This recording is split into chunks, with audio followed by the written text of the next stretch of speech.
Hello everyone and welcome to my YouTube channel. कि last time हम लोगों ने एक्सरसाइज जो 5C है, एक्सरसाइज 5C का क्वेश्चन नंबर अप टू 21 हम लोगों ने कर लिया है। बस लास्ट के दो क्वेश्चंस और बचे हुए हैं। तो क्वेश्चन नंबर 22 देख लेते हैं कि एक हाइड्राइड है ऑफ नाइट्रोजन, वो कंटेन करता है 87.5% by mass of nitrogen. Determine करना है empirical formula of this compound. तो लेट्स स्टार्ट। तो जल्दी से हम इस क्वेश्चन को शुरू करते हैं कि इसमें क्या करना होगा। सबसे पहले हमको टेबल बनाना है। क्वेश्चन नंबर 22, सिर्फ दो ही एलिमेंट है, मैं सिर्फ ई से एलिमेंट को डिनोट कर रहा हूँ। Percentage, atomic weight, next ratio, इसके लिए जगह छोड़ देते हैं, और सिंपलेस्ट रेशियो, ताकि कोई गलती की गुंजाइश ना रहे। सिंपलेस्ट रेशियो सिर्फ और सिर्फ दो ही हैं, एक नाइट्रोजन है, दूसरा हाइड्रोजन है। नाइट्रोजन का वेट बाय परसेंटेज 87.5 है, तो हाइड्रोजन का कितना आएगा निकाला हमने नहीं ना, तो दैट इज़ 100 माइनस 87.5, और ये आ जाएगा आपका 12.5। यही निकाल लेते हैं। एटॉमिक वेट कितना होता है, 14 होता है, और इसका 1 होता है। तो रेशियो आएगा जो, तो वो आएगा 87.5 अपॉन में 14, और ये कितना आएगा 12.5 अपॉन में 1। कैलकुलेट करोगे आप तो आ जाएगा 12.1, दैट इज़ 12.5 ओनली 1 से, और ये 6.25 अप्रॉक्स आएगा। आप जब इसका सिंपलेस्ट रेशियो देखोगे तो ये छोटा है, तो 6.25 अपॉन में कितना करोगे 6.25, और यहाँ 12.5 अपॉन में 6.25। क्लियरली ये 2 टाइम्स में और क्लियरली ये 1 टाइम्स में। तो जो आपका एम्पेरिकल फार्मूला आया कंपाउंड का, वो कितना आएगा, नाइट्रोजन है, हाइड्रोजन है, तो नाइट्रोजन कितना है 1 है, हाइड्रोजन कितना 2, कितना आ जाएगा NH2। नेशनल हाईवे ना। Okay, next question number 23, last question है ये। अब लास्ट क्वेश्चन है तो हैवी भी होगा। देखते हैं यहाँ पे एक कंपाउंड है, हैज़ ऑक्सीजन 61.32%, और सल्फ़र है 11.15%, और हाइड्रोजन है 4.88%, और जिंक भी है 22.65%। The relative molecular mass of the compound is 287 atomic mass unit.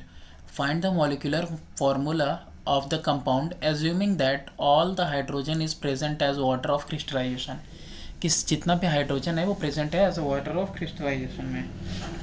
तो इसमें भी सबसे पहले तो क्या करना पड़ेगा, हमें टेबल ड्रॉ करनी पड़ेगी। तो यहाँ पे मैं लिख देता हूँ एलिमेंट, यहाँ पे मैं परसेंटेज लिख दे रहा हूँ। ठीक, चलिए शुरू करते हैं फिर इसको। एलिमेंट लिख दिया, परसेंटेज हो गया, यहाँ पे एटॉमिक वेट हो गया। अब यहाँ पे रेशियो लेंगे, और यहाँ पे सिंपलेस्ट रेशियो लेंगे।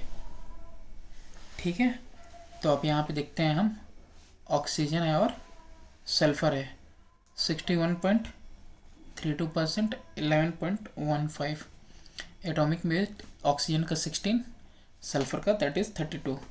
कितना हो जाएगा 61.32 अपॉन में 16, और इसका हो जाएगा 11.15 अपॉन में 32।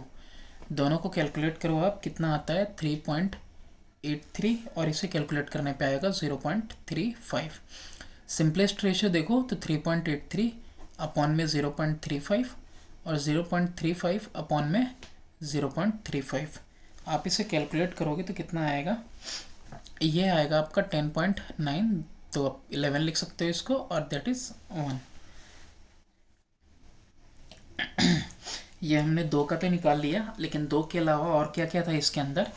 इन 2 के अलावा और था, हाइड्रोजन भी था और जिंक भी था।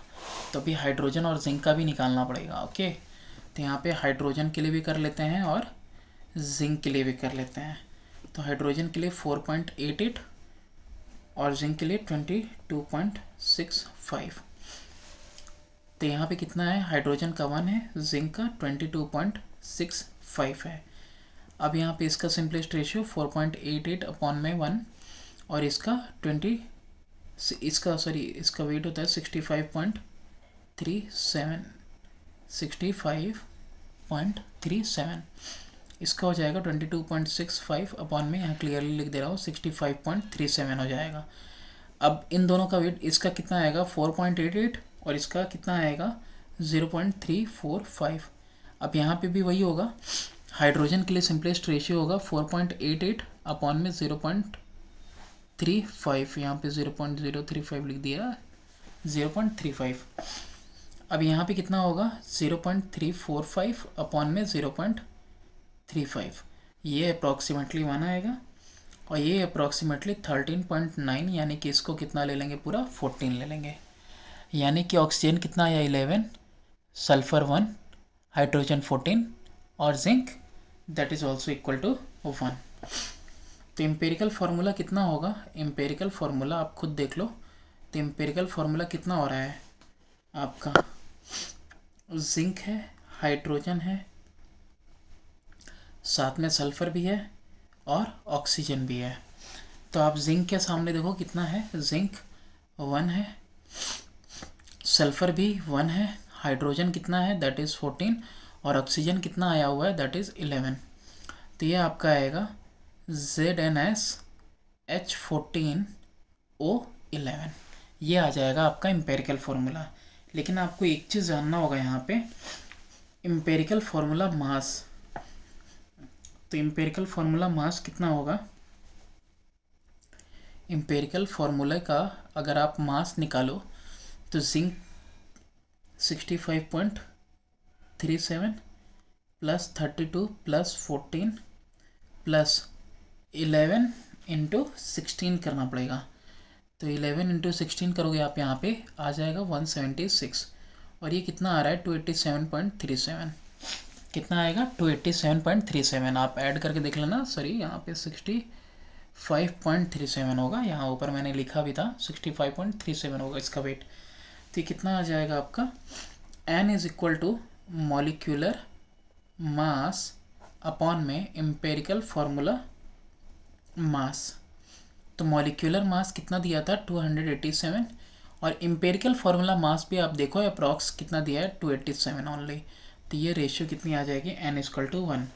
तो देयरफॉर जो मॉलिक्यूलर फार्मूला होगा ऑफ गिवन